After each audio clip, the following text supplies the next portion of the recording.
गांव के अगल बगल फैले पुराने सफेद नीम के पेड़ों के नीचे एक छोटी सी झोपड़ी थी। मिट्टी की सीढ़ियों पर बैठा रहने वाला घर, जिसके आंगन में हर सुबह हल्की धूप हथेली की तरह पड़ती थी। उस घर में रहता था अर्जुन, 30 के बीच का, चेहरे पर थकी हुई मुस्कान रखने वाला इंसान, जिसकी आंखों में हमेशा एक तरह की अधूरी उम्मीद जली रहती थी। अर्जुन की जिंदगी में एक समय था जब उसके ख्वाब आसमान छूने वाले थे। उसने कॉलेज में पढ़ाई की, शहर गया और वादा करके लौटा था कि वह अपनी माँ और छोटे भाई को नई छत देकर खुश रखेगा। पर किस्मत की राहें कभी कभी घुमावदार होती हैं। नौकरी लगी पर जल्दी चली गई। व्यापार की कोशिशें की पर घाटा हुआ। हर बार वह उठकर फिर कोशिश करता, पर हर अगला कदम पहले से ज्यादा भारी लगता। गांव वाले कहते, कर्म करो, फल ऊपर वाले देंगे। पर अर्जुन के कर्मों पर फिर भी अंधेरी शामें आती रहीं। एक बार गांव के विद्यालय की अध्यापिका रीमा दीदी ने उससे कहा, अर्जुन, तुम लिखते हो ना? तुम अपनी कहानियां बच्चों के लिए पढ़ो। उनकी आंखों में चमक आती है। आरंभ में वह हंसा। कहानियां? मैं तो अपनी नौकरी ढूंढ रहा हूं। पर रीमा का विश्वास टूटने नहीं दिया। उन्होंने गांव के एक मेल कार्यक्रम में अर्जुन को बुलाया, जहां उसने एक छोटी सी कहानी सुनाई। एक ऐसे किसान की कहानी जिसने हार कर भी उम्मीद नहीं छोड़ी। बच्चों ने तालियां बजाईं। कुछ बूढ़े आंखें नम कर बैठे। उस शाम कुछ बदला। उस कार्यक्रम का एक शहरी आगंतुक, सुरेश, जो कभी कभार गांव आता था और स्थानीय हस्तशिल्प खरीदता था, आरंभ में केवल बाजार देख रहा था। पर जब उसने अर्जुन की आवाज सुनी, वह रुका। सुरेश ने कहा, तुम्हें शहर में मेरी दुकान के लिए कुछ छोटी छोटी ऑडियो स्टोरीज बनानी चाहिए। लोग सुनते हैं। अर्जुन की आंखों में आशा की लौ जली और कैलेंडर के पन्ने जैसे नए रंग में छप गए। वह शहर गया, कुछ ऑडियो क्लिप बनाई, पर तकनीकी दिक्कतें और भुगतान के मसले गलतियों की वजह बने। पैसे नहीं मिलने लगे। सुरेश का व्यवहार अचानक बदल गया। प्रतिक्रिया कम मिली और कुछ महीनों बाद सुरेश शहर से चला गया। अर्जुन का भरोसा टूटकर बिखर गया। गांव लौटते समय उसने खुद से वादा किया, नहीं करेगा ज्यादा उम्मीदें। उम्मीदों को हल्का रखेगा ताकि टूटने पर दर्द कम हो। समय बीतता गया। छोटे छोटे कामों में अर्जुन के दिन गुजर रहे थे। खेत में हल चलाना, किराने की दुकान में मदद करना, बच्चों को पढ़ाना। पर जो बात असल में उसे अंदर से खाती रही, वह थी वृक्ष की तरह उगती खाली जगह। वह खालीपन जिसका नाम था वादा।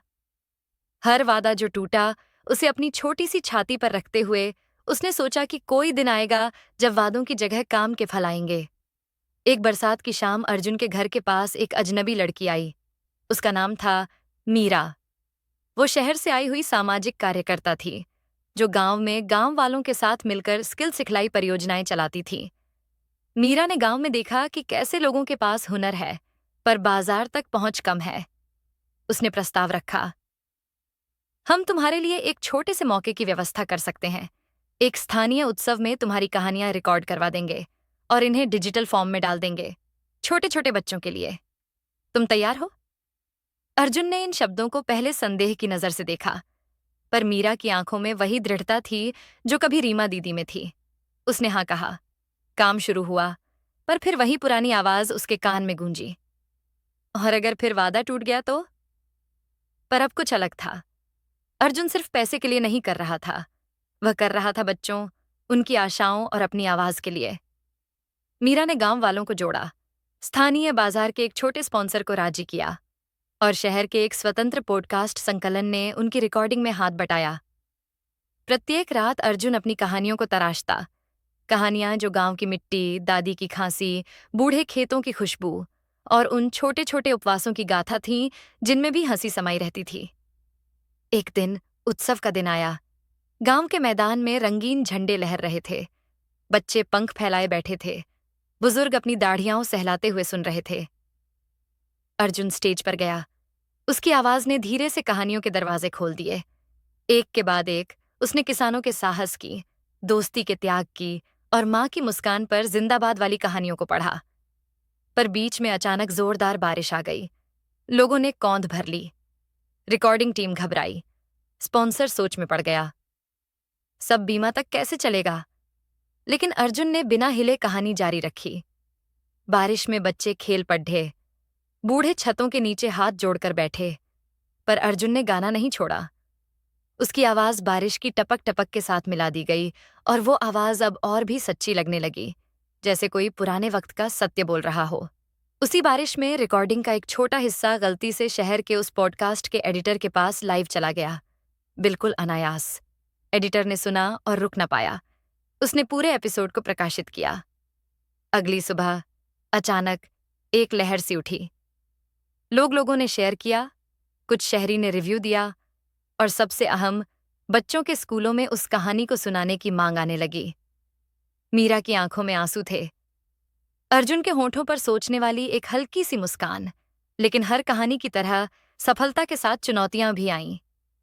उस पॉडकास्ट ने मांग की कि वे हफ्ते में 1-2 नई कहानी दें। गांव वालों ने उत्साह दिखाया, पर साथ ही उस छोटे स्पॉन्सर ने पैसा कम कर दिया। कुछ तकनीकी समस्याएं बढ़ गईं, और इस बीच उन पुराने वादों की परतें फिर से उभरने लगीं। अर्जुन के मन ने पूछा, क्या यह फिर से एक अधूरा वादा है? पर इस बार फर्क यह था कि वह केवल बाहरी परिणाम नहीं देख रहा था। लोग सुन रहे थे, बच्चों के चेहरे खिल रहे थे, और गांव की महिलाएं भी अपने गरम चूल्हे की कहानियां सुनाने लगीं। ये पहले जैसी जरूरतों से अलग थी। ये एक समुदाय का जीवन बन चुकी थी। फिर एक और बड़ा मोड़ आया। शहर के एक बड़े शैक्षिक प्लेटफॉर्म ने संपर्क किया। उन्हें स्थानीय कहानियों की ऑडियो श्रृंखला बनानी थी। सौदा बड़ा था और पैसे भी आ रहे थे, पर इस सौदे के साथ उनसे जो शर्तें रखी गईं वे कठोर थीं। पूरे कंटेंट पर प्लेटफॉर्म का अधिकार और स्थानीय लोगों के नाम शहर के इस्तेमाल पर अतिरिक्त शर्तें। मीरा और गांव की समिति ने बहस की। कुछ लोग चाह रहे थे कि वे सौदा कर लें, पैसे आवश्यक थे, पर अर्जुन ने ठहराव दिखाया। उसने कहा, हमारी कहानियां सिर्फ कमाई का साधन नहीं है, वे हमारी आत्मा हैं। इन्हें किसी एक की मुहर के नीचे नहीं बांधा जा सकता। बहसें तनी रहीं। फिर गांव ने निर्णय लिया कि वे स्वतंत्र रहेंगे, छोटे छोटे पार्टनरशिप करेंगे, मगर अपने अधिकारों की रक्षा करेंगे। अर्जुन ने इस निर्णय को जैसे अपनी आत्मा की रक्षा कर लिया। समय के साथ अर्जुन की आवाज और कहानियां फैलती रहीं, छोटे छोटे रेडियो स्टेशनों तक, स्कूली पाठ्यक्रमों में, और रात के दिनों में बच्चों के सुलाने के आरंभ में। उसकी कमाई भी स्थिर हुई। वह पूरी तरह से समृद्ध नहीं हुआ था, पर गांव में एक छोटा सा पुस्तकालय खुल गया, और स्कूल में बच्चों के लिए एक छोटी ऑडियो कोर्स शुरू हुआ। अर्जुन ने अपनी माँ की मुस्कान वापस पाई। छोटे भाई ने पढ़ाई जारी रखी। उसका घर भी सुधर गया। पर जो सबसे अहम था, वह था उस वादे का नया अर्थ। वादा अब बाहर के किसी बड़े पुरुष के किए वादों जैसा नहीं था, बल्कि खुद का किया गया वादा था, दूसरों के साथ साझा की गई उम्मीदें। यह छोटा सा परिवर्तन अर्जुन के भीतर बड़ा सा बदलाव लाया। एक सांझ अर्जुन घर के बाहर बैठा हुआ था। गांव की महिलाएं पास पास खड़ी थीं और बच्चे खेल रहे थे। दूर एक ट्रेन की सीटी सुनाई दी। शहर की दुनिया की याद। अर्जुन ने महसूस किया कि अब वह न तो पहले जैसा आशावादी है और न ही पहले जैसा निराश। उसकी आंखों में एक शांत स्थिरता थी, मानो उसने सीख लिया हो कि जिंदगी में असल जीत हमेशा बड़े सपनों को पूरा करने में नहीं, बल्कि हर दिन उठकर फिर से कोशिश करने में है। उसने मीरा को देखा, जो पास बैठी हुई थी। उसने कहा, हमने सही कदम चुना।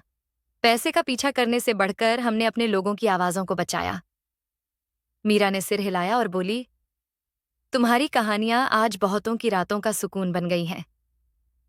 अर्जुन की आंखें नम हो गईं, पर उसकी हंसी में अब डीली नहीं, बल्कि भरोसा था। समुदाय की छोटी छोटी खुशियां आगे बढ़ीं। 1 साल बाद एक शैक्षिक फाउंडेशन ने गांव का दौरा किया और अर्जुन के साथ मिलकर एक खुले सूत्र वाले प्लेटफॉर्म पर गांव की कहानियों का संग्रह प्रकाशित किया, स्वतंत्र लाइसेंस के साथ, ताकि कोई भी बच्चों के लिए इन कहानियों का उपयोग कर सके और इससे होने वाले छोटे राजस्व का सही सही हिस्सा गांव को मिले। यह व्यवस्था धीरे धीरे बनाई गई। उसमें कई समझौतों, बैठकों और दस्तावेजों की आवश्यकता पड़ी, पर हर व्यक्ति ने सीखा कि अधिकारों की रक्षा किस तरह की जाती है और समुदाय का लाभ कैसे बांटा जा सकता है। अर्जुन ने महसूस किया कि एक टूटे हुए वादे की जगह अब सामूहिक वादों का निर्माण हुआ है, और वही सबसे स्थायी वादा था। कई सालों के बाद जब अर्जुन बूढ़ा हुआ, उसके बालों में सफेद धागे थे, पर आवाज उतनी ही हल्की और सच्ची थी। गांव के बच्चे जो पहले उसके पास माँ की गोद की तरह आते थे, अब खुद बड़ों बनकर अपने बच्चों को उसकी कहानियां सुनाने लगे। एक दिन एक छोटा सा लड़का अर्जुन के पास आया और बोला, दादा, आप वो कहानी फिर सुनाइए जब आप पहली बार बारिश में स्टेज पर कहानी पढ़े थे। अर्जुन ने पलटा और देखा, वही मैदान, वही पेड़, पर अब वहां और भी चेहरे आए जुड़ गए थे। उसने मुस्कुराकर कहा, बिल्कुल, पर पहले तुम मुझे वादा करो, जब तुम बड़े हो जाएंगे तो तुम भी अपनी कहानियां साझा करोगे। लड़के ने आंखें चमकाकर कहा, हाँ। अर्जुन ने फिर वही पुराना गीत गुनगुनाया जो अब उसका टाइटल ट्रैक बन चुका था। टूटा सा मेरा जहां, फिर भी चल पड़ा मन, छोटे छोटे कदमों से मिली बड़ी जीत का दाम। और उस दिन जब सुनहरी धूप धीमे धीमे ढल रही थी, अर्जुन ने महसूस किया कि असली वादा टूटता नहीं, वह रूप बदलता है। कभी कभी वादा बाहर किसी बड़े अवसर से बनता नहीं, वह बनता है उन छोटे छोटे भरोसों से जो हम एक दूसरे के साथ बांटते हैं। और अगर कोई वादा कभी टूटता भी है, तो उसके टूटे टुकड़ों से नई राह बनती है। तो दोस्तों, ये थी मेरी छोटी सी कहानी। अगर आपको ये कहानी अच्छी लगी हो, तो प्लीज़ मेरे चैनल को सब्सक्राइब करें। जल्दी मिलती हूँ किसी और कहानी के साथ। तब तक के लिए नमस्कार।